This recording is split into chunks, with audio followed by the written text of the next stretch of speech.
हरे कृष्णा। आज भागवतम का कौन सा दिवस है? सप्तम दिवस है। आज हम पूर्ण आहुति की ओर जा रहे हैं।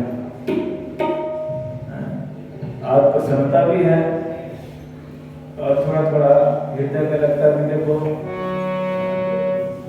हम लोग यहाँ भागवत करने आए थे 7 दिन के लिए, पता भी नहीं चला कि 7 दिन कब पूरे हुए।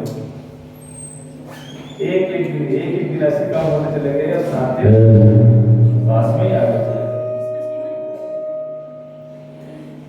कल हमने श्रवण किया भागवत में द्वारका की कथा। द्वारका की अनेक कथा है। कहते एक समय की बात है, द्वारका में कृष्ण और बलराम वहीं पर रहते। द्वारका में कृष्ण हर समय द्वारका में रहते हुए ब्रज का स्मरण करते हुए वृंदावन को याद करके रोते रहते। रुक्मिणी और सत्यभामा बार बार विचार करती कि न जाने इन ब्रज देवियों के प्रति जो हमारे पति का अर्थात कृष्ण का जो प्रेम है, ये कैसा प्रेम है, कभी भी समझ नहीं पाए। कहती रहते तो हमारे साथ हैं, सोते तो हमारे साथ हैं, पर रात में बस एक ही स्मरण रहता है, हा राधे, हा ललते, हा विशाखे। बोले ये कैसा प्रेम है, समझ नहीं पा रहे थे। रुक्मिणी जी कहती कि जब रात में सोते हैं तो ठीक है, जब सुबह हम देखते हैं कि पूरी तकिया भीग जाती है। क्यों? रात रात भर स्मरण करते हैं। ना जाने कैसा प्रेम का ये विचार करते, लेकिन वो समझ नहीं पाते। एक दिन सब के सब, क्योंकि ब्रज के बारे में बताया कौन? कृष्ण ब्रज के बारे में जानते हैं और बलराम भी जानते हैं। इधर वृंदावन में क्या हो रहा है कि कृष्ण के विषय में, विरह में रात दिन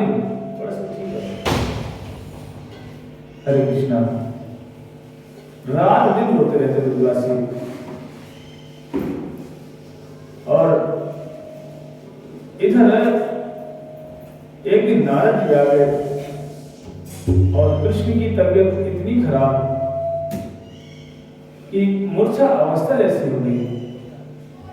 सब के सब लोग परेशान होने लगे। कुछ भी किसी के समझ नहीं आ रहा कि कृष्ण की तबीयत कैसे ठीक हो। नारद जी ने कहा, देखो एक ही मात्र उपाय है। यदि कोई ब्रज में जाए और जाकर के ब्रजवासियों से ये कह दे कि कृष्ण आने वाले हैं, तो ब्रजवासी जब प्रसन्न हो जाएंगे ना, जब ब्रजवासी प्रसन्न हो जाएंगे तो कृष्ण की तबीयत ठीक हो जाएगी। तो बोले ब्रज में जाएगा कौन? नारद जी बोले कि बलराम जी जाएंगे। बोले नहीं, बलराम जी बोले मैं एक बार हो गया चुका ब्रज में, मैंने वहां जाकर के बोला था कि चिंता मत करो ब्रजवासियों, कृष्ण जल्दी आएगा। लेकिन कृष्ण गए नहीं, इसलिए अब मैं दोबारा यदि ब्रज में जाऊंगा और जाकर के बोलूंगा कृष्ण आएंगे, आवाज आ रही पीछे नहीं आ रही, समझ में आ रही है? तो बोले मैं ब्रज में जाऊंगा, दोबारा यदि कहूंगा कृष्ण आएंगे, तो ब्रजवासी में बात का विश्वास नहीं करेंगे। क्यों? कहेंगे कि एक बार भी आप बोलकर गए थे कि बस कृष्ण आएंगे, बस आ रहे हैं, और आज तक नहीं आए, इसलिए कोई भी मेरी बात का विश्वास नहीं करेगा। बोले फिर किसको भेजें? उद्धव जी को भेजें। उद्धव जी बोले मैं भी गया था ब्रज में, मैं भी बोल करके आया था कि बस कृष्ण कुछ ही दिनों में लौट करके ब्रज में आएंगे। उद्धव जी बोले मैं भी जाऊंगा, मेरी बात पर विश्वास आप नहीं करेगा। क्योंकि हमने कल सुना था, महाराज जी ने उद्धव संदेश में सुनाया था हमें कि उद्धव जी ने कहा था चिंता मत करो गोपियों, कुछ ही दिन में कृष्ण वापिस आ जाएंगे। लेकिन कृष्ण अभी तक नहीं गए, इसीलिए जो उद्धव बोले कि देखो मेरी बात को विश्वास नहीं करेगा, इसलिए बोले ब्रज में जाएगा कौन? सब के सब यही विचार करें किसको ब्रज में भेजें, किसको भेजें, जिससे जाकर जाए और कृष्ण को के बारे में इतना कह दे कि कृष्ण आ रहे हैं। बोले इतना सुन लेंगे ब्रजवासी, बस आनंदित हो जाएंगे, उनके आनंद से, उनकी प्रसन्नता से कृष्ण की तबीयत ठीक हो जाएगी। लेकिन संदेश लेके जाएगा कौन? रुक्मिणी को बोली, जो कि सुभद्रा बहन बोली मैं जाऊंगी, बोले मैं जाकर ब्रजवासियों से कहूंगी। लेकिन बलराम जी बोले नहीं नहीं, द्वारका से वृंदावन का रास्ता घनघोर जंगल है। बोले नहीं बहन अकेले नहीं जाएगी वहां। बोले बहन के साथ मैं भी जाऊंगा। जब बलराम जी तैयार हो गए, इतने में बोले जब सभी जा रहे हो तो कृष्ण को भी लेके चलो। कृष्ण भी बोले मैं भी चलूंगा। ठीक से बोल रहा है, तेज बोल, सब के सब तीनों ब्रज जाने के तैयार हो गए। और इधर जैसे ही वृंदावन जाने के लिए तीनों कृष्ण, बलराम और सुभद्रा वृंदावन के लिए तैयार हो रहे, जा रहे हैं। लेकिन जैसे ब्रजवासियों को सूचना मिली कि कृष्ण आ रहे हैं, और इधर ब्रज में क्या हो रहा था? ब्रज में सब के सब प्राय मूर्छित अवस्था में थे, किसी का मन प्रसन्न नहीं था। वहां के वृक्ष फल देना भूल गए थे, गाय दूध देना भूल गई थी, बछड़े दूध पीना भूल गए थे। एकमात्र कृष्ण विरह में, और जो राधा रानी और जो गोपियां थी उनकी तो एकदम अवस्था ही खराब। राधा रानी को ये लग रहा था अभी राधा रानी के प्राण निकल जाएंगे, अभी निकल जाएंगे। सखियां कैसे देखती थी? बस पत्ता लगाती थी, और इतनी तपन थी अंदर हृदय में कृष्ण विरह की। कहते थे उस हरे पत्ते को नाक के पास रखती और वो पत्ता सूख जाता, यहाँ तक कई बार आग भी लग जाती उसमें। इतनी विरह वेदना राधा रानी के कृष्ण के प्रति। सारे ब्रजवासी, लेकिन इधर जाकर के जैसे सूचना दी कृष्ण आ रहे हैं, सारे के सारे ब्रजवासी प्रसन्न हो गए। सब तो गए, लेकिन दूर से देखा कि एक गोपी जो एकदम बस अभी जाने वाली है, लगा तो बस अभी से प्राण निकल ही जाएंगे। जैसे लोगों ने सुना कृष्ण आ रहे हैं, सारे के सारे ब्रजवासी प्रसन्न हो गए, और राधा रानी दूर से खड़े खड़े देख रहे हैं। श्याम सुंदर जैसे ही राधा रानी के दर्शन किए, एकदम विरह वेदना में हो गए, रो पड़े, रह नहीं पाए। राधा रानी भी दूर से रोती हुई, ऐसे लग रहा था जैसे मानो न जाने क्या इनको एक दूसरे दर्शन से प्राप्त हुआ, प्रसन्न हो गए। इस तरह से अनेक अनेक लीलाएं द्वारका से हैं। जगन्नाथ बलदेव सुभद्रा भी वहीं से ब्रज के कथाओं को सुनकर के कृष्ण और बलराम और इस सब के सब वहीं पर जैसे ब्रज की कथाओं को सुना, उस विरह से उनके हाथ पैर पिघलने लगे थे, जिनके कारण से जगन्नाथ जी प्रकाशित हुए। बोलो जगन्नाथ बलदेव सुभद्रा सुदर्शन चक्र की। अनेक अनेक द्वारका के संबंधित लीलाएं हैं। समय होने लगा, धीरे धीरे करके कृष्ण के जाने का समय आ गया। कृष्ण विचार करने लगे, मेरे माता पिता देवकी और वसुदेव, इनको कौन समझाएगा, क्योंकि इस संसार से कैसे बाहर जाएंगे। इसीलिए नारद जी जब भगवान द्वारका में रहते थे, नारद जी प्राय चक्कर लगाते रहते थे, क्योंकि जब जब भगवान ब्रज में, तब नारद जी ब्रज में चक्कर काटते, मथुरा में तो मथुरा में चक्कर काटते। एक दिन भगवत इच्छा से नारद जी का फिर आगमन हुआ, और जैसे आए नारद जी को देख करके वसुदेव महाराज बड़ा उनका स्वागत सम्मान किया। बोले हे ऋषिवर, ये बताइए इस संसार से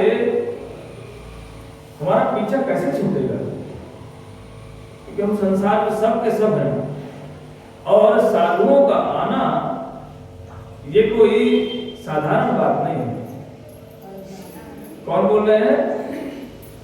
वसुदेव महाराज कह रहे हैं। नारद जी को देख इतने प्रसन्न हुए, बोले अहो भाग्य, हमारे घर में वैष्णव का, संतों का आगमन हुआ है। क्योंकि महादेवी चरणम दीन चेत साम निश्रेष्ठाय भगवत अन्यथा कल्पते कुछ। साधु ऐसे किसी घर में नहीं पहुंच जाते। उनका एक ही मात्र उद्देश्य होता है, लोग भगवान का भजन करें, अन्य कोई दूसरा उनका श्रेय नहीं होता।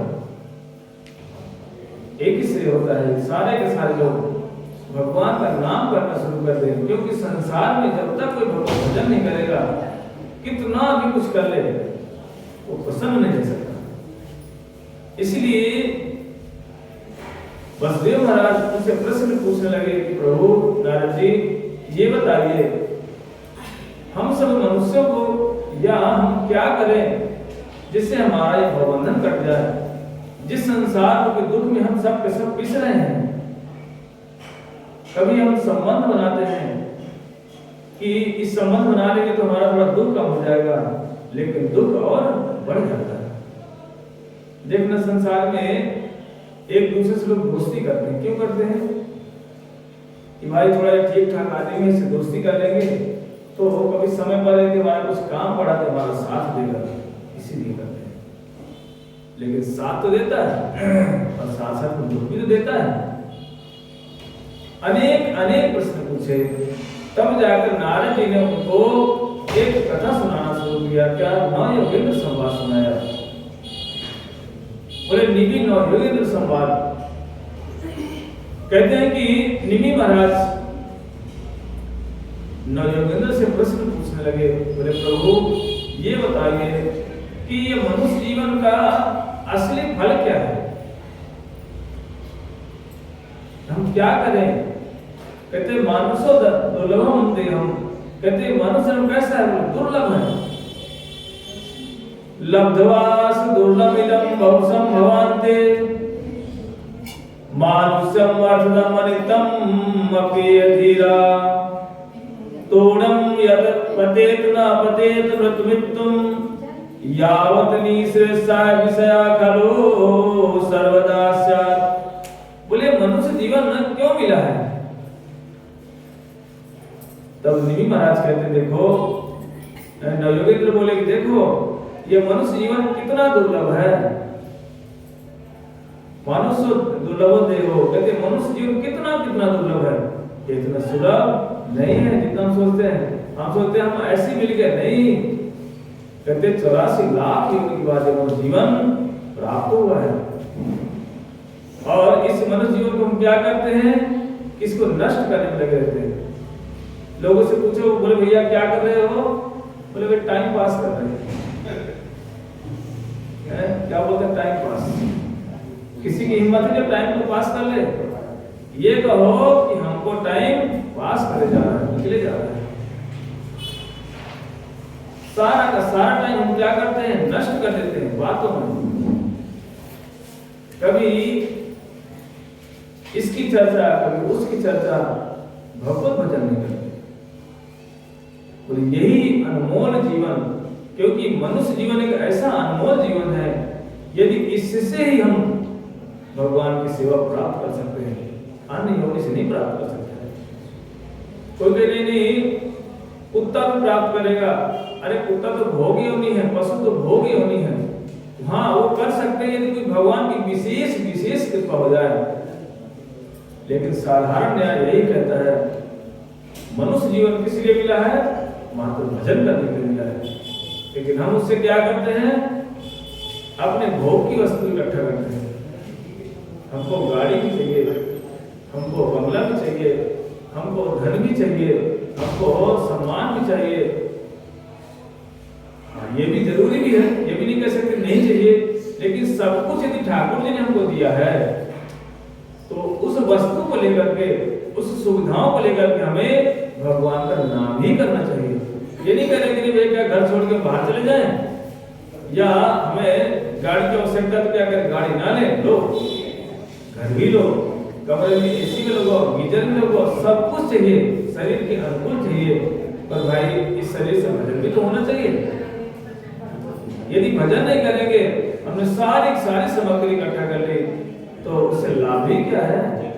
यदि अधिक भोग करते रहे और भजन नहीं किया तो विफल जन्म गवाई, कहते सारा का सारा जन्म व्यर्थ चला जाएगा। क्यों?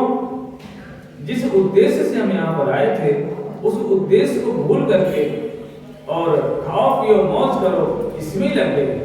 जैसे उदाहरण देता हूं मैं, एक व्यक्ति पढ़ाई किया या बीटेक कर दिया या एमटेक कर दिया, जो भी डिग्री डिप्लोमा कर ले, और दिल्ली या बाहर जाकर किस लिए गया है? पैसा कमाने के लिए। लेकिन बाहर जाकर के पैसा कमाए और शराब पिए और पैसे को यूं उड़ाना शुरू कर दे, तो उसका परदेश जाना, घर से बाहर जाना क्या ठीक है या गलत है? क्योंकि किस उद्देश्य से गया था? मैंने पढ़ाई की है, पैसा कमाऊंगा, अपना घर ठीक करूंगा, घर की समस्याओं को दूर करूंगा। लेकिन वो व्यक्ति जाकर के वहां शराब पिए, मौज मस्ती, उल्टे सीधे काम करे, तो क्या उसका उद्देश्य पूरा हुआ? क्यों? क्योंकि पढ़ाई किस लिए किया था? पैसा कमाने के लिए। ऐसे ही हम मनुष्य जीवन पाकर के दी, क्योंकि ये मनुष्य जीवन यहाँ रहने के लिए नहीं मिला, ना रह भी नहीं पाएंगे हम यहाँ। कोई सोचे नहीं मैं तो परमानेंट ही रहूंगी, यहाँ कोई परमानेंट नहीं रहेगा, जाना तो सबको पड़ेगा। इसीलिए जाना है हमें, तो ये तैयारी तो करनी पड़ेगी। देखना, यदि आप कहीं रिश्तेदारी में जाना चाहते हैं कि डेट फिक्स है भाई, हमको फरवरी में किसी की शादी में जाना है, आप क्या करते हो? अभी से तैयारी बनाना शुरू कर देते हो। वहां मैं जाऊंगा या जाऊंगी, ये वाली साड़ी पहनूंगी, फिर वहां चेंज करके फिर ये वाले कपड़े पहनूंगी, इतने कपड़े लगेज लेके जाना मुझे, वहां जाकर के मुझे इससे भी मिलना है, मुझे अलंकार गोल्ड सोना ये भी पहनना है, वहां मैरिज में जाऊँ फिर इसको उतारना फिर उसको पहनना, सारी की सारी प्लानिंग 1 महीने पहले शुरू हो जाती है। और यदि किसी को और दिल्ली या मुंबई जाना हो, फिर वो क्या करता है? 2 महीने से लग जाता है, बोले 4 सेट रखूं कपड़े, एक सेट ट्रेन में खराब हो जाएंगे, दूसरे उतरते ही मैं फिर वहां से करूंगा। सारी व्यवस्था नहीं हम करें। कहाँ जाना है हमें? 2 दिन की 4 दिन के जाना है, लेकिन प्लानिंग कब से हो रही है? 2 महीने पहले से हो रही है। सोचो, जहां हमें परमानेंट के लिए जाना है, तो क्या वहां के लिए कोई प्लानिंग और तैयारी नहीं होनी चाहिए? यहाँ तो हम कुछ दिन के लिए आए संसार में, जाना था हमें वहीं लौट के, लेकिन हमें जहां जाना है वहां की कहीं भी कोई तैयारी नहीं है, कोई हमको टेंशन नहीं है। यदि कहीं शादी में जाना तो टेंशन दिमाग में चलने लगता है, भैया 10 दिन बचे हमको जाना है वहां। सबसे बताते हैं, पड़ोसी से बताएंगे, आजू वाले से, बाजू वाले से। यदि किसी का फोन आया, बोले नहीं भैया हम तो उस तरीके बिजी हैं, बोले क्यों? बोले हम कहीं जा रहे हैं रिश्तेदारी में, या कहीं हमको मैरिज में शादी में जाना है। इतनी लंबी लंबी प्लानिंग करते हैं, लेकिन हमें संसार छोड़ के यहाँ से जाना है, उसके लिए किसी के पास कोई तैयारी नहीं है। किसी का बैग पैकिंग नहीं हुआ अभी तक, सोच लो। सब के सब यही मस्ती से खा रहे पी रहे पड़े हैं, जबकि जाना जरूर है, ये नहीं कि यहाँ रहना है, जाना भी है। सबको सब जाना, कोई नहीं बच सकता। इसीलिए विचार करो, जाना है हमें तैयारियां करनी है। इसलिए हमें सबको क्या करना चाहिए? भगवान का नाम जरूर जरूर करना चाहिए। बोले कौन सा नाम करें जिससे हमारा कल्याण हो जाए? बोले देवी का नाम करें। बोले 9 दिन आए, बोले जय माता दी, जय माता दी, 9 दिन दुर्गा दुर्गा, और 9 दिन के बाद मुर्गा मुर्गा। ये होता है। बोलो राधा रानी की। इसीलिए हमें 9 दिन यदि हम दुर्गा दुर्गा करते हैं, तो बाकी समय में तो दुर्गा दुर्गा करो। फिर बोले कि नहीं अब तो देवी को फेंको, कहाँ पर फेंकना है? कौन सी नदी है? गोमती नदी फेंक दो खा करके। बोला क्यों? बोले हमारा कार्य सिद्ध हो गया। इतने बड़े हम स्वार्थी हैं, ये नहीं देखते कि 9 दिन दुर्गा है, बाकी दिन क्या दुर्गा गायब हो गई वहां से? नहीं है। तो 9 दिन खाली दुर्गा, बाकी दिन मुर्गा? नहीं, दुर्गा नहीं भाई, ये सब कुछ छोड़ो। इसीलिए हमें क्या करें, सबको भगवान का नाम जरूर जरूर करना चाहिए। बोलो हरे कृष्णा कृष्णा कृष्णा हरे हरे, हरे राम राम राम हरे हरे। जोर से बोलो, बोलो हरे कृष्णा कृष्णा कृष्णा हरे हरे, हरे राम राम राम हरे हरे। तो इस तरह से हमें क्या करना है, हमें एक तैयारी बनानी है। कहाँ जाने के लिए? इस संसार रूपी जो किराए का घर मिला हुआ है, इस घर को छोड़ करके हमें भगवत धाम जाना है। बोले जाएंगे कैसे? वाहन क्या है? बोले एक ही मात्र वाहन है, भगवान का नाम, हरि नाम। जब तक हम भगवान का नाम नहीं करेंगे तब तक बैठ के किस में जाओगे? बहुत लंबा रास्ता है, पैदल नहीं जा पाओगे। ये मत सोचो कि गोल दरवाजा पास में, ये 10 मिनट में 15 मिनट पहुंच जाएंगे। गोल दरवाजा नहीं है पास में, बहुत दूर है। एक ही, जब तक है नाम रूपी वाहन में नहीं बैठोगे तो ये बहुत सागर पार नहीं कर सकते। कोई सोचे नहीं मैं तो गाय जब मरूंगी तो मेरा बेटा गाय पुजा देगा, तो गाय की पूंछ पकड़ कर लटक के चली जाऊंगी, तो वो खाली एक नदी है उसी से पार करा सकती है बस, बाकी बीच में छोड़ देगी तुम्हें। एक ही मात्र उपाय भगवान का नाम, क्योंकि ये संसार कैसा है? बोले संसार को घनघोर जंगल बताया गया है, इससे निकलना इतना सरल नहीं है। यहाँ पर कांटे हैं, कटीले कटीले पेड़ हैं। आपको क्या है भैया यहाँ कटीले पेड़ कहाँ जंगल में? ये कटीले पेड़ ही हैं। कौन है? ये हमारे बंधु बांधव। ये सब क्या है? ये कटीले पेड़ हैं, निकल नहीं सकते। निकलने जाओगे तो पड़ोसी आ जाएगा, बोले बहन कहाँ जा रही है? बोली मैं जा रही भजन करने। बोला कहाँ जा रही? बंदे नहीं रहे, कुछ नहीं रखा। तेरे हृदय में भगवान है, कण-कण में भगवान है, बड़े बड़े उपदेश दे देंगे। यदि कभी कोई लड़ाई करके घर जाता भी है कि चलो भैया कुछ दिन के लिए मैं धाम में वास करूंगी, तो लोग क्या करें? भैया शांति से रहो, खटपट तो होती रहती है। और वैराग्य भी है थोड़ा सा हुआ, देखा जाता कभी माता का वैराग्य होता भी है। तो कहाँ यहाँ से ज्यादा रेलवे स्टेशन तक बस। बोले घर में हुई खटपट, चले हम दौड़िया मठ पर। बहुत हो गया भाई। इसीलिए देखो मैं एक छोटी सी कथा सुनाता हूँ। एक गांव था, उस गांव में हर राजा मतलब हर साल नया राजा बनता था। और जब वो राजा बने और जब वो राजा मर जाए तो बीच में, गांव के बीच में एक नदी थी। नदी के उस पर भयंकर जंगल था और उस जंगल में बड़े बड़े हिंसक पशु, शेर, चीते, भालू, ये सब रहते थे। और जैसे ही वो राजा का कार्यकाल पूरा हो उसको उसी जंगल में भेज देते थे, तो वहां उसको शेर, भालू, चीते खा जाते हैं। सबका नंबर वहां लगाया जाता था। कोई भी गांव का है, हर घर से एक एक प्राणी का नंबर आता था। और जितने लोग राजा बने, और जब राजा तो बन जाते थे लेकिन बड़े दुखी रहते थे, भगवान जैसे राजपाट पूरा हमारा, हमें तो शेर खा जाएगा। समय आने पर वहां एक गांव में साधु भी रहता था। उस साधु का भी नंबर एक दिन आ गया। बोले भैया तुम राजा बनोगे यहाँ के? साधु बोला ठीक है बन जाएंगे। अब राजा है तो कुछ भी कर सकता है। और राज सिंहासन व्यक्ति बैठ गया और आदेश दिया वहां के सैनिकों को, बोले जाओ नदी के उस पार जितना जंगल है ना सब काट के फेंको। अब जंगल काटना शुरू किया, जो शेर भालू थे वो जंगल ही नहीं रहा, तो शेर भालू कहां से रहेंगे?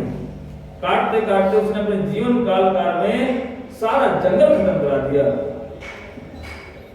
अब जब उसका रिटायरमेंट आया, बोले बाबा अब तुम्हारा नंबर है जंगल में जाने के लिए।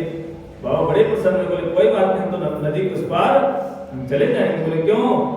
बोले यहाँ भी प्रसन्नता से रहे और वहां भी प्रसन्नता से ही रहे। क्यों? हमने जंगल सारा काट दिया है।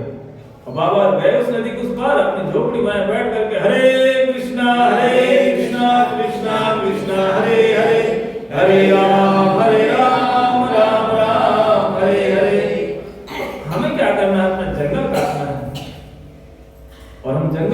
के जंगल को बढ़ाते चले जाते हैं। बोले जंगल क्या है यहाँ पर? बोले परिजनित जंगल है। ये ऐसा जंगल है ना कि पता भी नहीं चलता, नोच नोच के खा जाते हैं। भाई देखो सच्ची घटना है, सच्ची बात कड़वी लगती है, तो सच में एक कड़वी बात है। अपने बंधु बांधव हर समय क्या करते हैं, ऐसी कोई बात बोलेंगे हृदय में चुभ जाती है, फिर मन बड़ा दुखी रहता है, फिर कभी इससे कहते हैं, कभी उससे कहते हैं, फिर धीरे धीरे करके शांत कर लेते हैं अपने मन को। ये क्या है? यही तो जंगल है, यही तो हिंसक पशु है। थोड़ा सा किसी से किसी को प्रेम हो गया, बस उसके प्रेम में फंस जाते हैं।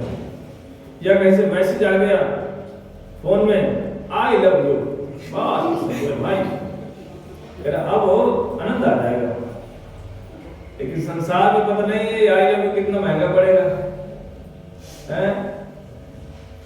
एक दूसरे को देख करके आसक्त हो जाते हैं।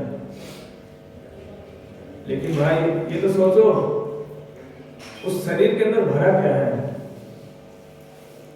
मल, मूत्र, खून, ये मांस, और मनुष्य के शरीर से एक भी शरीर से जितने भी छिद्र हैं हमारे शरीर में, कहीं से सुगंध आती है क्या? कहीं सुगंध नहीं आती। और हम क्या करते हैं? उसी शरीर के पीछे भागते रहते हैं। यदि सुबह कोई व्यक्ति जगे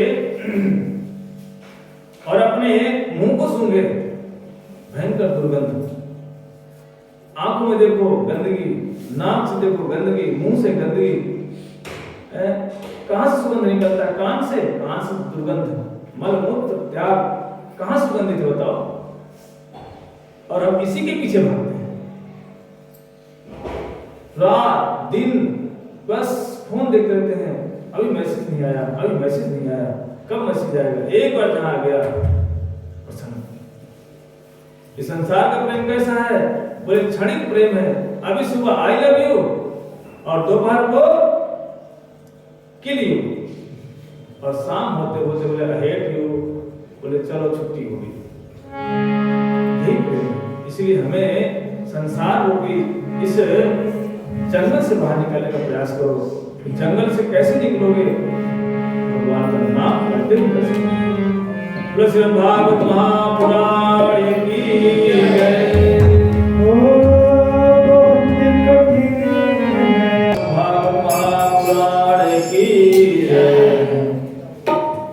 इस तरह से नवयुगेंद्र निमि महाराज जी को जीवन का मूल उद्देश्य सुना रहे हैं, और नारद जी वसुदेव महाराज की कथा सुना रहे हैं। क्योंकि वसुदेव महाराज की इच्छा है कि संसार से कैसे निकले, कैसे संसार से बाहर जाएंगे। क्योंकि इस माया नगरी में मोह ममता में ऐसे जगड़ गए हैं, जैसे लग रहा है कि हम बस यहाँ से कभी जीवन में बाहर जाएंगे ही नहीं। सब के सब हम जकड़े हुए हैं। ममता रूपी रस्सी, मोह रूपी जंजीरों से हम ऐसे जकड़ गए संसार में, हमें भूल ही गए हैं कि हमें भगवत भजन भी करना चाहिए। बस खाओ पियो आहार निद्रा भय मैथुनांच समान एतत् पशु भी नराणाम धर्मो हितेषाम अधिको विशेषो धर्मे नहीना पशु भी समाना। बोले हम तो खाना पीना सोना आहार निद्रा भय संतान उत्पत्ति करना, बस इसमें ही हम रम गए हैं। हम सोचते हैं जब बस इससे ऊपर कुछ संसार में है ही नहीं। और यदि साधु कहते भी हैं तो लोग कहते हैं भैया ये तो ऐसे बोलते रहते हैं। हम लोग एक भी बातें अपनी मर्जी से नहीं बोलते। साधु कभी अपनी मर्जी से नहीं बोलता। यदि अपनी मर्जी से बोलता है तो भाई साधु नहीं हो सकता, क्योंकि शास्त्र विपरीत बातें कभी नहीं करनी चाहिए। शास्त्र में यही सब लिखा हुआ है।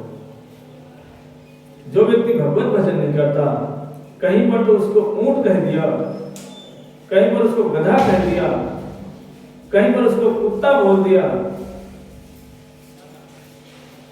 इस तरह से अनेक अनेक भागवतम में गाली बका किसको? जो व्यक्ति भजन नहीं करता। अब कहोगे क्या भगवान भी गाली बकते हैं क्या? भगवान गाली नहीं बकते। भगवान कह रहे हैं कि मान जाओ, क्योंकि उष्ट खरे संस्था पुरुषवसु ना यद कर्ण पथोपेतम जात नाम गदा गजा। कहते जो व्यक्ति भगवत भजन नहीं करता, कहते हैं वो गधा है। ये मैं नहीं कह रहा, भागवत में लिखा हुआ। कहते हैं वो ऊंट है, धन के, मान के, पद के अहंकार में छाती फुला के चलता है। बोले भैया ये तो ऊंट है। कहीं पर उसको कुत्ता कह दिया, बोले स्व मतलब होता है कुत्ता। बोले कुत्ता क्यों बोला? बोले कुत्ता क्या करता, सुबह से निकलता है, भाग भाग के इस घर में एक किसी डंडा मारा, भाग के फिर उस घर में फिर उसने डंडा मारा, रात दिन भागता रहता है। बोले मनुष्य क्या करता है? ये तो करता है, सुबह घर से निकला और फटाफट क्या किया, बस मेट्रो लिया, भाग के ऑफिस गया, वहां भी सुन रहा है बैठ करके बॉस की जो मना रहा है, वक्त दे रहा है, उसकी भी सुन रहा है। शाम को दिन भर मेहनत करता है, फिर लौट के आता है ऑफिस से घर, और घर आया, घर में तो फिर जानते हो भैया, वहां पे आते तो फिर सुनना तो पड़ता है। वहां तो थोड़ी बोलता स्वागतम वो महाभागा, वहां ये नहीं बोला जाता। वो जैसे आके बोले पानी दे दो, पी लो ना, क्या हाथ नहीं तुम्हारे, पी लो, पानी पी लिया, बैठ गया। जैसे बैठ के क्या मुंह देख रहे हो, खाओ थैला, जाओ सब्जी मंडी सब्जी लेके आ जाओ, कल के लिए सब्जी भी नहीं है, क्या ले जाओगे कल सुबह लंच में? बोले भैया सब्जी लेने जाना पड़ेगा, सब्जी लेने चले गए। यही अवस्था है कुत्ते जैसी। बोला ऊंट क्यों बोल दिया? ऊंट क्या करता है, रेगिस्तान में घास नहीं होती, वहां बड़े बड़े कटीले कटीले पेड़ होते, बबूल के पेड़ हैं। ऊंट क्या करता, उस पेड़ों को, उस कांटे को खाता है अपने मुंह में, और उस कांटे को जब खाता है ना तो उसको स्वाद आने लगता है। बोले वो कांटे में कौन सा स्वाद है? बोले कांटे जब उसके जीभ में घुसते हैं उसके जीभ से खून निकलने लगता है। तो जब उसके जीभ से खून निकलता है, ऊंट उसको चबाता है, उस खून को जब अंदर ले जाता है ना तो वो नमकीन नमकीन सा लगता है। सोचता भाई क्या आनंद है इस कांटे में। उसे ये पता नहीं है ये कांटे का आनंद नहीं, मैं अपना खून पी रहा हूं बैठ करके। यही अवस्था है हम मनुष्यों की। रात दिन हम कलह रूपी कटीले पेड़ों को खाते रहते हैं और उसी में बड़ा आनंद आता है। तो ये पता नहीं है कलह रूपी संसार से हम कैसे निकले, अपना ही खून पी रहे हैं। रात दिन क्या नहीं करते, रात दिन इसकी बातें सुनना, उसकी बातें सुनना, अपने खून को पीते रहते हैं। इसलिए बोले कौन है? बोले ऊंट है वो। बोले खर क्यों बोला? गधा। बोले गधाओं की भैया स्टोरी बहुत लंबी लंबी है। गधाओं की तो ऐसी अवस्था है क्योंकि कथा करने चले जाओ तो गधे ही गधे हैं सब। देखो ये एक गधा था, एक ने चलो 2 गधे ले लेते हैं, एक धोबी के पास 2 गधे थे। ये ध्यान से सुनना, तो धोबी के पास 2 गधे थे, काम थोड़ा कम था। अब गांव में जो प्राइमरी स्कूल होते हैं उसके जो मास्टर होते हैं बड़े खतरनाक होते हैं, बहुत मारते हैं। जब हम गांव में पढ़ते थे ना बहुत मारा करता था मास्टर, और वो ये नहीं देखता था किसके लगेगा कहाँ लगेगा, बस उसका दिमाग घूम गया, डंडा लेके मारता होता। तो प्राइमरी के बच्चों को पीट रहा था मास्टर, बड़े गुस्से में था। बोला साल गधे, तुम जैसे गधों को मैंने बड़े बड़े को अधिकारी बना दिया। धोबी वहां से गधे लेके निकला, सोचा यार काम तो कम है, ये मास्टर बड़ा अच्छा है। तो 2 गधे हमारे पास भी, यदि एक गधे को अधिकारी बना दे तो हमारा काम हल्का हो जाएगा। दोनों गधों को लेकर प्राइमरी स्कूल में घुस गया। बोला मास्टर साहब हमारा भी गधे को ना अधिकारी बना दो। मास्टर का मूड बड़ा गर्म था। बोला एक तो गधा है, दूसरा ये धोबी भी गधा ही है। लेकिन अब मास्टर ने बोला ठीक है भैया तुम एक गधा बांध दो यहाँ पर। अब वो प्राइमरी के टीचर ने गधा बांधवा लिया, धोबी एक गधा लेके चला गया। समय आने पर धोबी के यहाँ काम बढ़ा, मास्टर के पास गया। बोले मास्टर साहब हमारा गधा कहाँ है? बोला वो पढ़ने गया है। अब वो धोबी लौटा है, बोले चलो भाई पढ़ने गया है तो कोई बात नहीं। उस समय के बाद और काम बढ़ा, तो धोबी को बड़ा संशय को लग रहा है, कुछ ये ब्राह्मण लग रहा है गड़बड़ी कर दिया हमारे साथ, कहीं हमारा गधा बेच तो नहीं दिया। फिर एक लाठी लेके पहुंचा, बोले भैया अब नहीं बात मानूंगा, ये तो गड़बड़ कर रहा है। बोला पंडित जी सच बता दो गधा कहाँ, नहीं तो मैं आप छोड़ूंगा नहीं। ब्राह्मण भी बड़ा चतुर था, समझ गया ये पागल आदमी है। उसने लिख के दे दिया, बोला इस जिला में डिस्ट्रिक्ट मजिस्ट्रेट बन गया तुम्हारा गधा। अब तो धोबी को प्रसन्न, बोले आनंद आ गया, भाई सारी गरीबी दूर हो जाएगी। बोला गधा हमारा जिलाधिकारी बन गया। अब वो पूरा एड्रेस, बोला क्या नाम है, नाम बता दिया। अब वो धोबी पैदल ही चल पड़ा फटे कपड़े पहन करके। बोले अच्छा वो हमारा गधाधिकारी बन गया। जब वहां गया तो अब डिस्ट्रिक्ट मजिस्ट्रेट रोड पे थोड़ी रहेगा, तो सोसाइटी के अंदर रहते थे। तो पहरेदार से बोले हमको इस नाम का जो जिलाधिकारी उससे मिलना है। तो पहरेदार बोले बाहर जाओ, कहाँ से जाते हैं। और वो पहरेदार सिक्योरिटी गार्ड सुबह 3-4 बजे सो जाते, थोड़ा झटका नहीं खाई जाता रात हो जाने से। वो कब घुस गया पता नहीं चला। जब अंदर गया तो लोग मॉर्निंग वॉक करने आते हैं, बड़े बड़े लोग। तो मॉर्निंग वॉक करने के लिए लोग आ रहे थे। तो धोबी ने एक से पूछा, बोला भैया ये फलाने नाम का जिलाधिकारी डिस्ट्रिक्ट मजिस्ट्रेट कहाँ पर है। बोले वो जो आ रहे हैं ना वही है। बोले अच्छा वही है।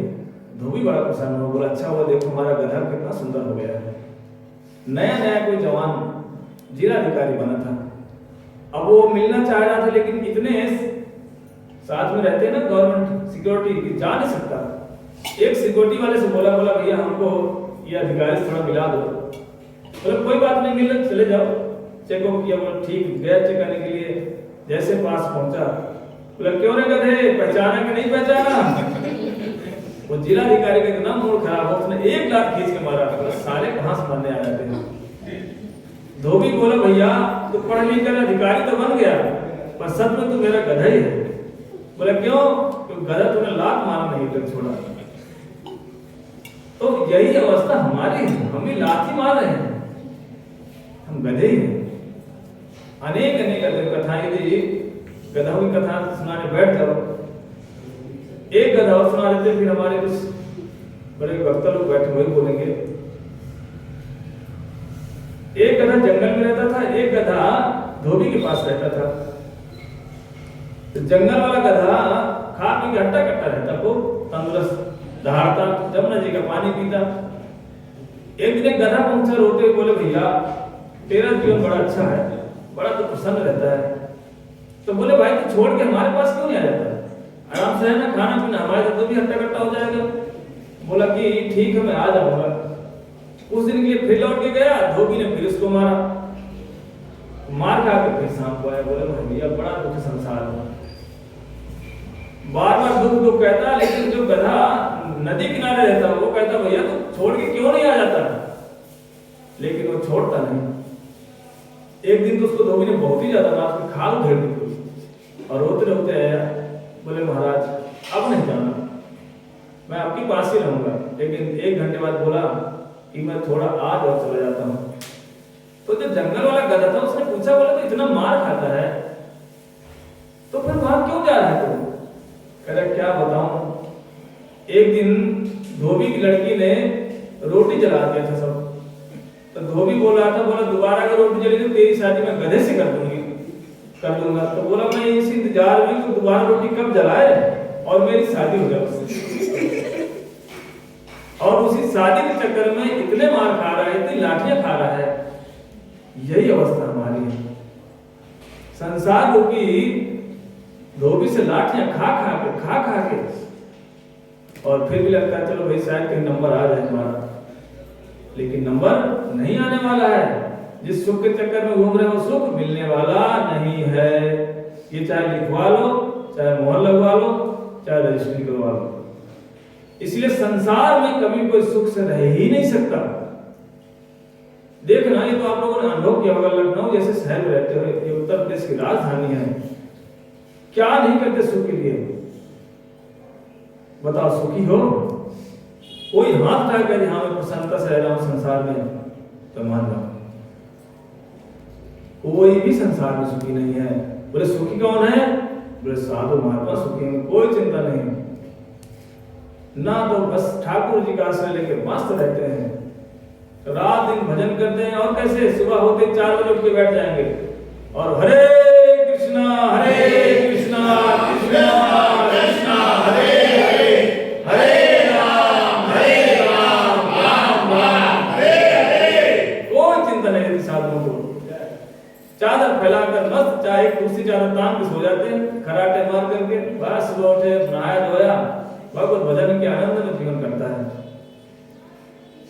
यहाँ तक यदि कोई साधु शरीर छोड़ता भी है ना, तो उसको साधु लोग कैसे ले जाते हैं? मृदंग बजाते हुए, नाचते गाते हुए। हमारे वृंदावन को भी जब कोई शरीर छोड़ता है ना महात्मा, दो मृदंग बजती एक साथ, और फूलों की देखो माला डाल करके बड़े प्रसन्न होकर के हरि बोल करते हुए और ठाकुर जी के मंदिरों के दरबार से दर्शन कराते कराते ले जाते हैं और लौट करके खूब चकाचक भंडारा करते हैं। और लोग संसार में भी बार क्या करते हैं? बोले भैया घर में खाना नहीं बनेगा, भूखे रहना पड़ेगा। कई लोग यही बोलते, बोले यार क्यों मर गया पता नहीं, भूखा रहना पड़ रहा है। और महात्मा जी शरीर छोड़ दे तो बोले चकाचक भंडारा होता है वृंदावन में। सारे के सारे लोग साधु लोग आ जाकर के बोले खाते हैं। बोले क्या हो गया यहाँ पर? बोले एक महाराज जी ने शरीर पूरा हो गया। बोले बहुत अच्छी बात है। कोई भी नहीं रोता संसार में और साधु समाज में, लेकिन संसार में छाती पीटते, हा मेरी माँ, हा मेरा बाप कहाँ चला गया?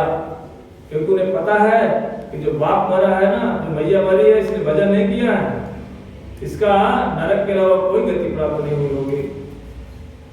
और साधुओं को पता होता है कि यहाँ भी पूरे जीवन भजन किया इसने, और जहाँ भी गया है ना वहाँ भी प्रसन्न से रह रहा होगा, क्योंकि भगवान के धाम गया है, वहाँ भी स्वागत हो रहा है। यहाँ से भेजने में फूलों की मालाएं, और वहाँ जहाँ पहुँच रहे हैं वहाँ भी फूलों की माला ही पड़ेगी। लेकिन जो संसारी व्यक्ति भजन नहीं करता, उसको पता है यहाँ भी भयंकर कष्ट, और जहाँ उसका ट्रांसफर हुआ है ना वहाँ भी स्थिति ठीक नहीं, वो ऑफिस पूरा गड़बड़ी है, नरक रूपी ऑफिस में जाकर के वहाँ तो भैया फूलों की मालाएं नहीं पहनती, वहाँ तो बड़े खतरनाक दंड दिए जाते हैं। इसीलिए हमें क्या करना है? साधु बन करके। तब आप कहेंगे क्या करें हम सब सब गौड़िया मठ में चले जाएं या किसी साधु आश्रम में रहने लगे? नहीं, घर में ही रहो। लेकिन क्या करो? घर में रह करके एकादशी का व्रत, रोज नहा करके तुलसी जी में पानी और भगवान नाम, ये तीन कार्य यदि कोई करना शुरू कर देता है, कहता है उसका समझो साधु ही समझो उसको। और यदि कोई भजन नहीं करता और खूब दिखावा करता है, एक बाल्टी पानी लेकर के इस गली से दौड़ा, एक भोले बाबा के ऊपर डाल दिया लोटा, उधर दौड़ा एक माता जी के सिर पर डाल दिया, उधर दौड़ा पीपल के पेड़ पर पलट दिया बाल्टी की बाल्टी। पूछे बोले भैया कहाँ गए थे? अरे बोले समय कहाँ मेरे पास, मैं 4 बजे निकलती हूँ, लौट के 6 बजे, तो वहीं 2 घंटे बाद सारे देवताओं को नहला डाला क्षेत्र के, लेकिन अपने लिए कुछ नहीं किया। इसीलिए हमें सबको भगवान का नाम जरूर जरूर करना चाहिए। बोलो हरे कृष्णा कृष्णा कृष्णा हरे हरे, हरे राम राम राम हरे हरे। अभी हमारी कुछ बहनें हैं, गुरु बहनें, वो कुछ कथाएं बोलेंगी। पहले हमारे ब्रज वृंदावन से एक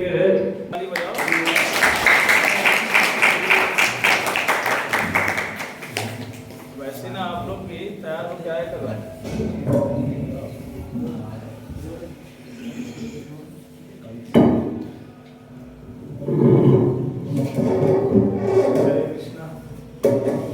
देखो इन लोगों ने कितनी बढ़िया कथा सुनाई है, एकादशी की महिमा सुनाया। ऐसे ही हमें भी अपने बच्चों को, सबको भगवान कथाओं की तरफ प्रेरित करना चाहिए। इससे क्या होगा? हमारा समाज सुधरेगा, बिगड़ेगा नहीं।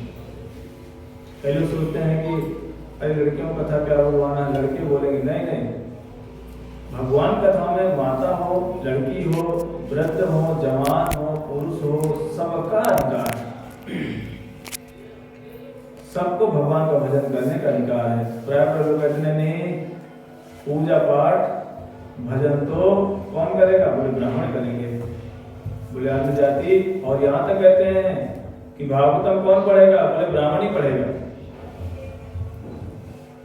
सबको पढ़ने का अधिकार, क्योंकि चाहे ब्राह्मण हो, चाहे क्षत्रिय हो, चाहे वैश्य हो, शूद्र हो, है किसकी संतान? भगवान की संतान है। सब भगवान के ही अंश है। ममे वांसे जीव लोके जीव भूता सनातना, सब के सब हम भगवान के ही अंश हैं। सबका अधिकार भगवान बराबर अधिकार है। अब कोई कहे नहीं नहीं नहीं, ब्राह्मण तो भगवान का मुख है और क्षत्रिय क्या है, बोले भुजा है, और वैश्य क्या है, बोले भगवान की जंघाएं हैं, और शूद्र क्या है, बोले भगवान के चरण हैं, बोले इसलिए निकृष्ट है। तो हम सबसे पहले किसी को यदि प्रणाम करते तो कहाँ करते हैं, सिर में करते हैं, चरणों में करते हैं। तब सोचो तुम सबसे पहले किसको प्रणाम कर लिए। इसीलिए कोई भी जाति का हो, सबका बराबर अधिकार है भगवत भजन करने का, सबको शास्त्र पढ़ने का अधिकार है, सबके सब भगवान के विषय में जाने, भगवान का भजन करने का चाहे छोटा सा। इसीलिए हमारे ध्रुव महाराज, प्रहलाद महाराज, कितने कितने ऐसे ऐसे 5 साल की उम्र से जो भजन करके दिखाया। कोई ये भी नहीं कर सकता कि नहीं नहीं अभी मेरा पोता तो छोटा है, 10 साल का तो है, क्या भजन करेगा। तो भजन तो मैं करूंगी। कहते भजन कौन करेगा, बोले जो बूढ़ा हो जाएगा, जो मरने वाला बोले वो भजन करेगा। बोले वो बेचारा कहाँ से भजन करेगा, वो तो अपने शरीर रूपी दुख से ही पीछे छुटा पा रहा है। घुटने दर्द, सिर दर्द, पेट दर्द, गैस की समस्या, बीपी, शुगर, न जाने कितने कितने गुण उस शरीर में प्रवेश कर गए हैं, पता भी नहीं चलता। इसलिए भजन कौन करेगा, बोले भजन तो जो स्वस्थ शरीर से किया जा सकता है। अस्वस्थ शरीर में क्या भजन करेगा, बेचारा रात दिन कराहता रहेगा कष्टों से, नींद नहीं आती, जागता रहता, टेंशन हो गई। इसलिए बोले भजन कौन करेगा, बोले जवान व्यक्ति भजन करता है, अर्थात जो 5 साल की उम्र से भजन करना बच्चों को जरूर जरूर सबको सिखाना चाहिए। उनको रामचरितमानस, श्रीमद् भगवद गीता, श्रीमद् भागवतम, इन ग्रंथों को पढ़ाने का हमें अभ्यास डालना चाहिए, तभी जाकर के हमारे बच्चे संस्कारी बनते हैं। देखना जिसके बेटे भगवद गीता, भागवतम, रामचरितमानस नहीं पढ़ते, वो बड़े बड़े डिग्री डिप्लोमा तो ले लेते हैं, भाई पैसा है, बुद्धिमान है, तेज है, कर लिया उसने, बीटेक सीटेक इंजीनियर बन गया, लेकिन भैया वो उल्टे काम करता है, ड्रग्स वो लेता है, शराब वो पीता है, बढ़िया वाली शराब पीता है, क्वालिटी वाली। बोले पैसा बढ़िया है तो बढ़िया वाली शराब पीऊंगा ना मैं, और जो विचार करना, जितने भी उल्टे काम होते हैं कोई भी व्यक्ति, अनपढ़ व्यक्ति नहीं करता, सब के सब शिक्षित व्यक्ति कर रहे हैं।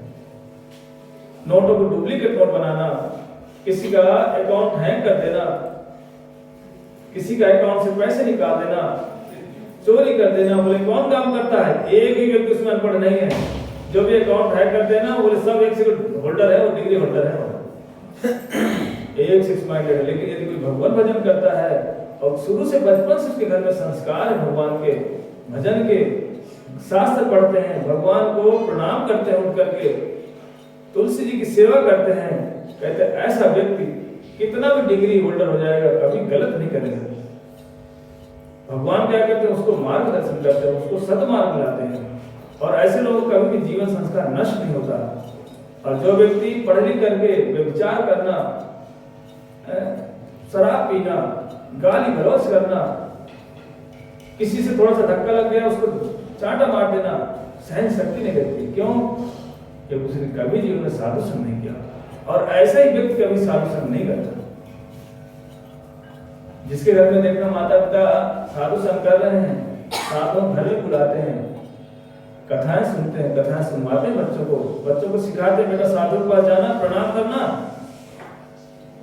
ये शिक्षा दी जाती है। हमारे भारत की ये धरोहर है। पहले क्या होता था, माता पिता को सुबह उठ करके बच्चे प्रणाम करते थे, ये हमें सिखाया जाता है। अपने दादा को प्रणाम करना, बाबा को प्रणाम करना, माता को प्रणाम करना, पिता को प्रणाम करना, सबको प्रणाम करना। और शाम को बड़े बूढ़े लोग क्या करते, सब इकट्ठे बैठ करके, बोले कि उस टाइम ढोलक है तो ठीक है, नहीं ताली बजा के सब लोग भगवान का कीर्तन करेंगे। सीताराम की कहता, कोई राधे श्याम कहता, सब भगवत भजन करते थे। इसीलिए देखना, जो पहले था ना, इतने पहले के बच्चे संस्कारी होते थे, कभी जल्दी गड़बड़ नहीं किए। और अब जो है, यदि साधु संग नहीं कराते बच्चों को, तो बच्चे क्या होते हैं, पूरा पूरा संस्कारी चौक जाते हैं। फिर वो माताएं क्या कहती हैं, भैया मैंने इसको इतना पढ़ाया, इसके पीछे मैंने इतना पैसा नहीं खर्च किया, लेकिन मेरा बेटा तो गलत मार्ग में चला गया। क्यों चला गया? क्योंकि हमने उसको कभी जीवन में साधु का संग नहीं कराया। हमने कभी भगवान के बारे में उसको बोले, भगवान के बारे में नाम सुनते ही बोले साधु आ रहे हैं यहाँ पे, बोले दूर रखना पोतों को, बच्चों को। बोले क्यों? बोले कथाएं सुनेंगे, समय खराब होगा उनका। कथा सुनने से कभी किसी का समय नहीं खराब होगा। पहले बोलते रहे वहां जाने से क्या लाभ हमको मिलेगा, भागवत कथा में ऐसा लाभ मिलेगा कि वो लाभ का पता भी नहीं चलेगा। इतना सुखदायी आराम मिलता है भगवान कथाओं को सुनने से, ऐसा टॉनिक मिलता है, ऐसे पोटेंसी मिलती है, ऐसे एनर्जी मिलती है, जिससे जीवन पर्यंत वो व्यक्ति ठीक से चलता है, कभी गलत मार्ग नहीं करता। हमने देखा कई लोगों को बचपन से, जो लोग कभी साधु संग नहीं करते, नफरत करते थे लोगों से, लेकिन यदि एक बार उनको कैसे न कैसे करके साधु के पास मिला है, कोई बढ़िया अच्छा आदमी मिल गया, साधु समझाया, उसको समझ में आ गया, तो कहता भी है आकर के, कहता है महाराज मेरा तो जीवन ही सुधर गया, नहीं मैं तो गलत मार्ग निकल गया था। इसीलिए हमें सबको अपने घर बच्चों को रामचरितमानस, श्रीमद् भागवतम, श्रीमद् भगवद गीता जरूर जरूर सबको पढ़ाना चाहिए। चाहे एक ही चैप्टर पढ़ो, चाहे एक ही श्लोक पढ़ो जरूर। मंदिर है, बच्चे को उठकर सुबह मंदिर की सेवा दो, नहीं तो उनको प्रणाम करना सिखाओ, तब जाकर के हमारे बच्चे, चाहे बेटी हो चाहे बेटा हो, तब जाकर संस्कारी बनते हैं। ऐसे को संस्कार नहीं बनते, और नहीं तो क्या होगा, यदि खाने पीने में लगा दिए, भाई जीवन नष्ट हो जाएगा। और वही बच्चे पढ़ लिख करके आगे उल्टे सीधे काम करते हैं, जिसका परिणाम सबको भोगना पड़ता है। इसलिए सबको भगवान का नाम करना है। बोलो हरे कृष्णा कृष्णा कृष्णा हरे हरे, हरे राम राम राम हरे हरे।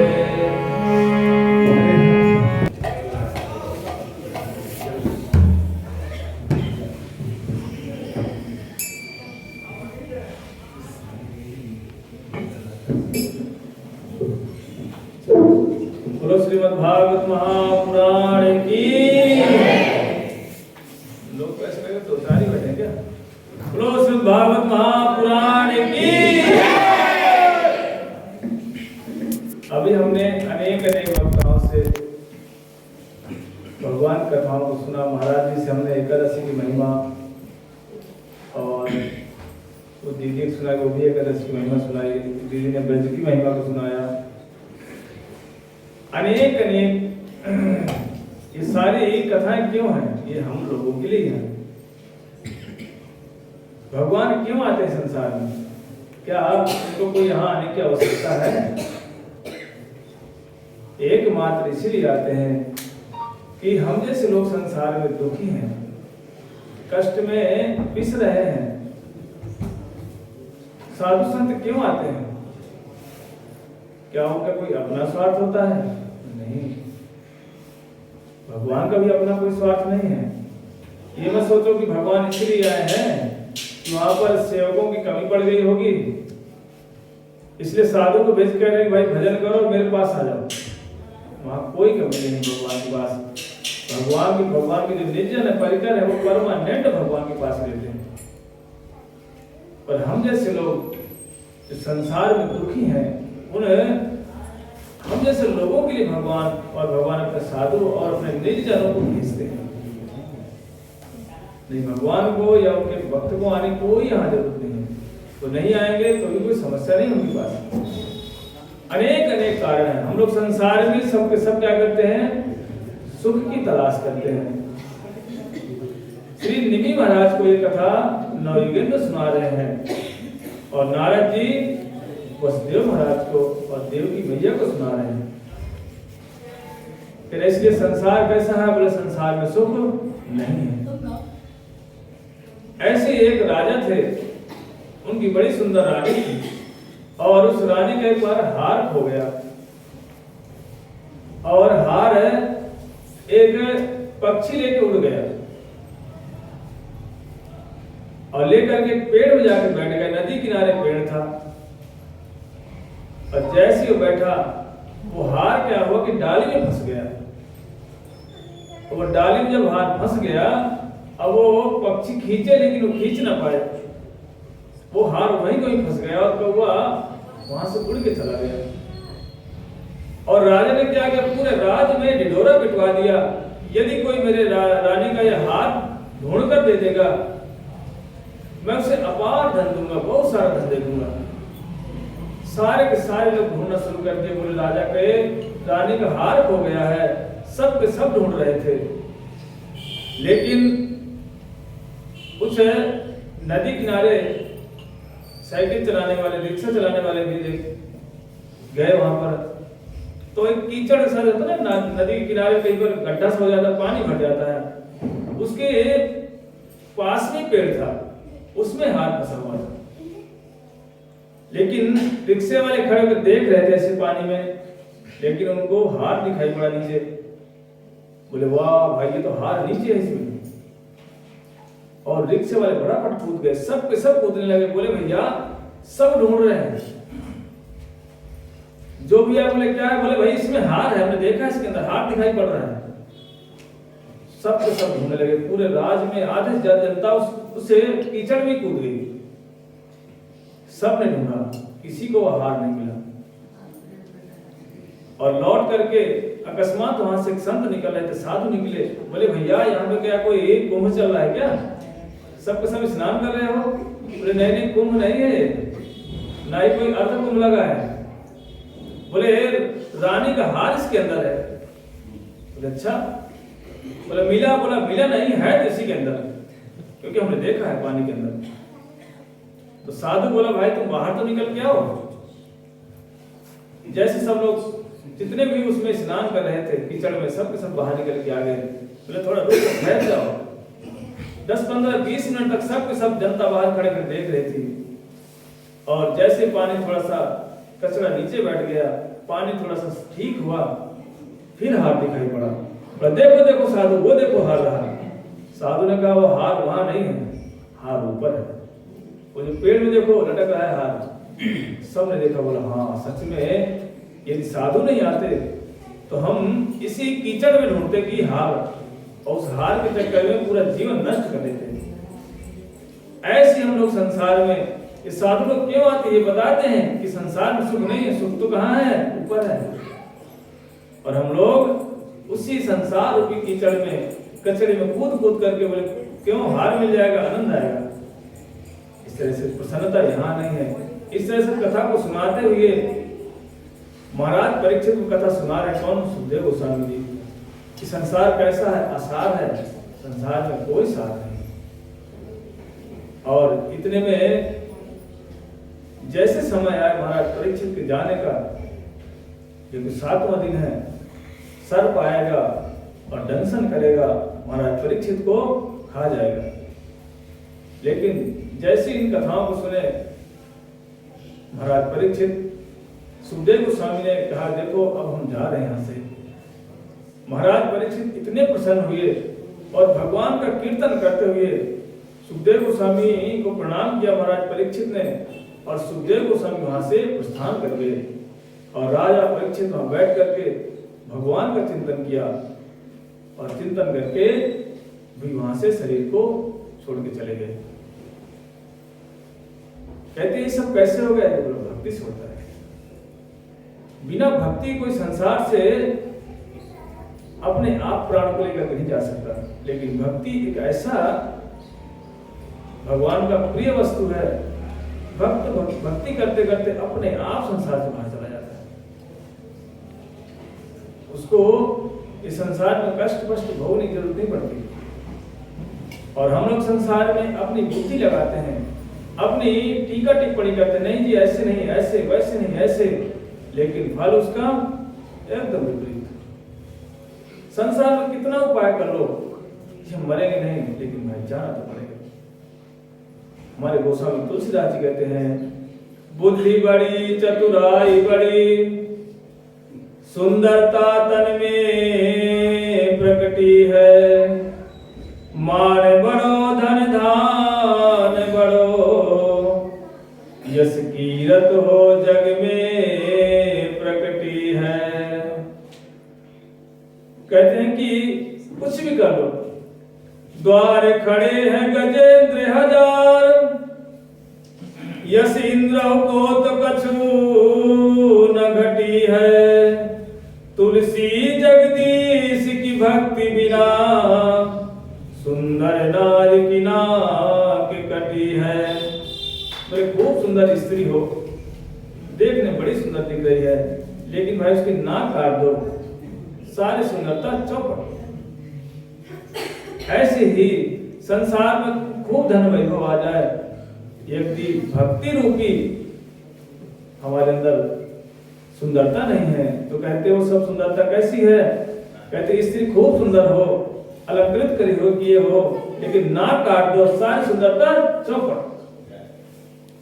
ऐसे ही यदि संसार में खूब धन सब वैभव है, लेकिन भक्ति नहीं हमारे हृदय में, तो वैसे ही है जैसे वो सुंदर स्त्री तो है लेकिन नाक गायब हो गई इसकी। इसीलिए हमें सबको भगवान का भजन करना चाहिए। महाराज परीक्षित भयभीत होकर कथा सुन रहे थे। क्यों? क्योंकि वो समझ गए थे संसार में मेरा कोई संबंध नहीं, मेरा तो भगवान से ही संबंध है। इसलिए ये कब है खत्म होगा? जब तक हम भगवान से हमारा संबंध यथार्थ भाव अवस्था नहीं प्राप्त करेंगे, तब तक संसार से हमारा भय नहीं जा सकता। महाराज परीक्षित का भय क्यों गया? क्योंकि वो जान गए थे कि संसार आसार है और भगवान से उन्होंने अपना संबंध बना लिया था।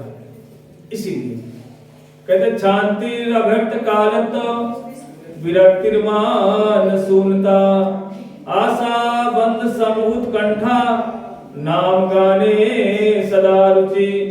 कहते जिसकी भगवान नाम में रुचि जाग जाए, अपना अभ्यर्थ अर्थात बेकार में समय वेस्ट ना करे, बर्बाद ना करे, कहते समझो ये व्यक्ति पक्का भगवत धाम जाएगा। और जिसको खाली खाने पीने मस्त है, इसमें अपना समय बर्बाद करते हैं, बोले भैया ये कंफर्म है ये नरक जाएगा। इसलिए महाराज परीक्षित उस सर्प के आने से पहले ही अपने शरीर को जैसे तैसे ऐसे बैठा करके और भगवत धाम चले गए। बाद में जो श्रृंगी ऋषि ने जिसे जो श्राप दिया था समी के पुत्र ने, वो सर्प क्या किया? ब्राह्मण का रूप बना के आ रहा था, लेकिन सामने अंगिरा ऋषि के पुत्र कश्यप ऋषि खड़े थे और कश्यप ऋषि सर्प का जो विष है उसको उतारने बड़े निपुण थे। वो भी इंतजार कर रहे थे ये सर्प तो आए और ये दंशन करेगा, मैं इसका विष उतार दूंगा, तो राजा के प्राण नहीं जाएंगे। सर्प समझ गया कि कश्यप ऋषि सामने खड़े हैं, ये ऋषि का साप झूठा कर देंगे, सत्य नहीं होने देंगे। इसलिए विचार किया कि ऋषि को साप को सत्य करना है, क्योंकि नहीं तो ऋषि का साप यदि झूठा हो गया तो फिर लोग कहेंगे ऋषि के दिए हुए साप भी झूठे होते हैं। इसीलिए उस सर्प ने क्या किया? ब्राह्मण का रूप बनाया और कश्यप ऋषि से प्रार्थना करने लगा और बोले ऋषि आप बहुत सारा उपहार ले लीजिए। बहुत सारा उपहार दे करके कश्यप ऋषि से प्रार्थना किया और कश्यप ऋषि चले गए। और वो सर्प आया, उसने कब दंशन किया? महाराज परीक्षित उससे पहले ही भगवत धाम जा चुके थे, वो वहां पर नहीं थे, और उस एक खाली शरीर था उसको दंशन किया। और जैसे दंशन किया उनका जो पुत्र था जन्मेजय, उसको पता चल गया कि मेरे पुत्र का मेरे पिता का इस सर्प ने डस लिया है। उसने क्या किया? बोले सर्प मारण यज्ञ करना शुरू कर दिया। बोले जितने सर्प हैं सबको मैं आहुति दे दूंगा, सब के सब स्वाहा हो जाएंगे इस यज्ञ में। और जब स्वाहा करना शुरू कर दिया, वो जो तक्षक सर्प था वो भागकर कहां गया? वो इंद्र के सिंहासन में जाकर लिपट गया। इंद्र ने उसको आश्रय दे दिया। तब जन्मेजय ने पूछा, बोला कि सर्प तो आ गए लेकिन तक्षक नहीं आया, कहां है? तो बोले प्रभु उसको इंद्र ने अपना आश्रय दे दिया है। जन्मेजय बोले देखो अब ऐसा यज्ञ करो, इंद्र को भी उसी में सुहा कर दो। और ब्राह्मणों ने मंत्र पढ़ना शुरू किया। मंत्र में इतनी पावर होती है, उन्होंने जैसे मंत्र को बोलना शुरू किया, अब तो वहां से इंद्र का भी सिंहासन उठा और इंद्र समेत चले आ रहा है उड़ता हुआ। लेकिन ऋषियों ने जाकर बोला ये ठीक नहीं है, क्योंकि आपके जो पिता थे वो तो भगवत धाम जा चुके हैं, ये पंच भौतिक शरीर खाली था, इसमें घबराने की कोई जरूरत नहीं है, अब इतना भी अन्याय मत करो किसी के साथ। तब उन ऋषि की बात को मान करके उस यज्ञ को रोक दिया और बोले देखो जो भगवान का नाम कीर्तन करता है उसका कभी कोई कुछ नहीं बिगाड़ सकता। क्योंकि महाराज परीक्षित ने क्या किया था, श्रवण किया था बैठकर कथा। इसलिए यदि कोई कथा को करवाता है और बैठ करके श्रवण करता है तो तक्षक जैसे खाने के लिए कोई दौड़ रहा है उसका कभी कोई कुछ बिगाड़ नहीं सकता। इसलिए कहते हैं कथा को नियमित रूप से क्यों सुनना चाहिए, इसीलिए यदि बैठ करके जो कथा करवाते हैं आगे बैठ करके या पीछे जहां बैठते हैं बैठ करके ध्यान पूर्वक इन कथाओं को सुने और घर में जाकर के मनन करें। श्रवणताम स्वकथा कृष्ण पुण्य श्रवण कीर्तना हृदयंतस्थ हिमद्राणी विघ्नोत सुरत सताम। यदि भगवान कथाओं को बैठकर कोई श्रवण करे और मनन चिंतन करे, कहते हैं उसके हृदय में जितने अभद्र हैं, जितने पाप हैं, जितने कलमश हैं, कहते हैं भगवान क्या करते हैं, सुरत सताम, अपना बंधु समझ करके उसके हृदय को साफ सुथरा कर देते हैं और उसके हृदय में जाकर भगवान विराजित हो जाते हैं। इसीलिए हमें इन कथाओं को जरूर जरूर सुनना चाहिए, इतनी महिमा है। हमारे महाराज जी ने सुनाया कि भक्त बावन गोसाई महाराज इनके सुनि सताम, ठाकुर जी किसके हैं, जो भजन करता है उसके क्या होते हैं, उसके अपना समझ लेते हैं, उसे उसके हृदय में वास करने लगते हैं। किस तरह से एक बार हमारे भक्तिदान बावन गोसाई महाराज प्रचार करने के लिए चले गए, कहां, बाहर अर्थात आसाम की साइड में, और जा करके जैसे प्रचार कर रहे थे, रात में स्वप्न में राधा रानी आके बोली कि आप प्रचार कर रहे हैं यहाँ पर, महाप्रभु कुछ नहीं खा रहे हैं, बोले कृष्ण भी नहीं कुछ खा रहे हैं। तो बावन गोसाई महाराज ने उस टाइम लिख लिया करते थे, नोट करते थे अपनी डायरी में, नोट किया। दूसरे दिन फिर स्वप्न आया, बोले ये पुजारी क्या कर रहा है, हमको रोज जला जलाकर खीर, कभी सब्जी जलाकर हमको खिला रहा है, और आप प्रचार कर रहे हो, हम भूखे न बैठे रहते यहाँ पर।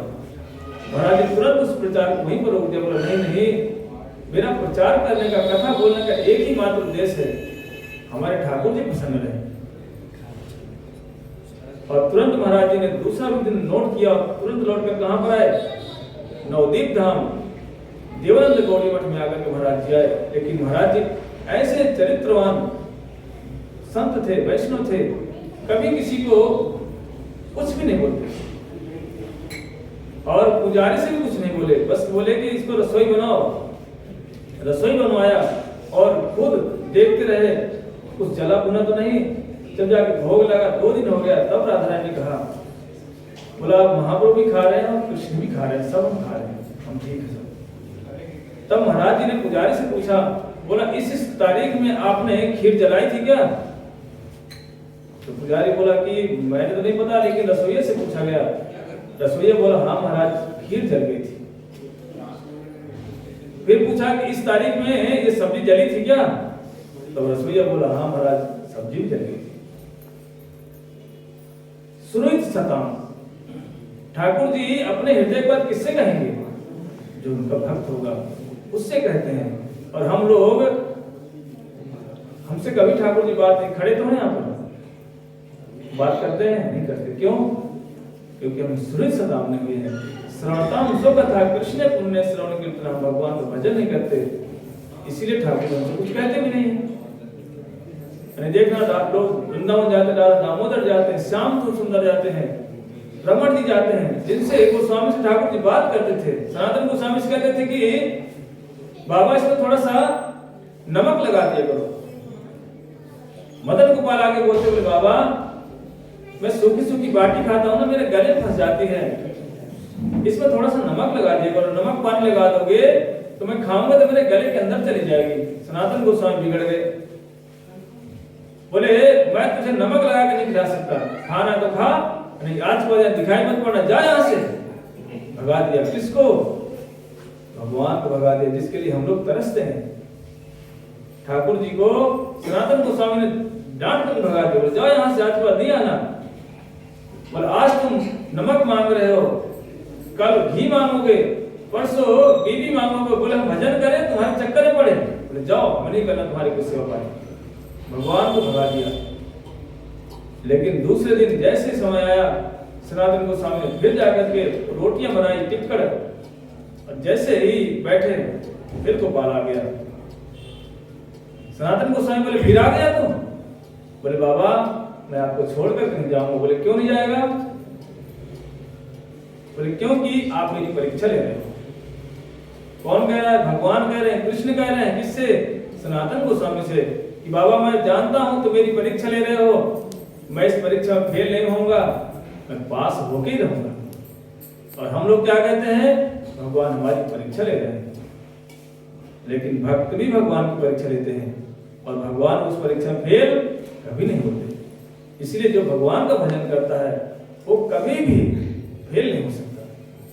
तो सदा सर्वदा पास होकर किसी भी मार्ग में चला जाए, चाहे रात के अंधेरे में डाल दो, चाहे दिन के उजेले में डाल दो, चाहे 1000 लोगों के बीच में रख दो, चाहे अकेले रख दो, वो तो पास ही है। लेकिन हम लोग यदि अंधेरे में डाल दें तो फेल हो जाते हैं, यदि कहीं एकांत में पड़ गए तो फेल हो जाते हैं।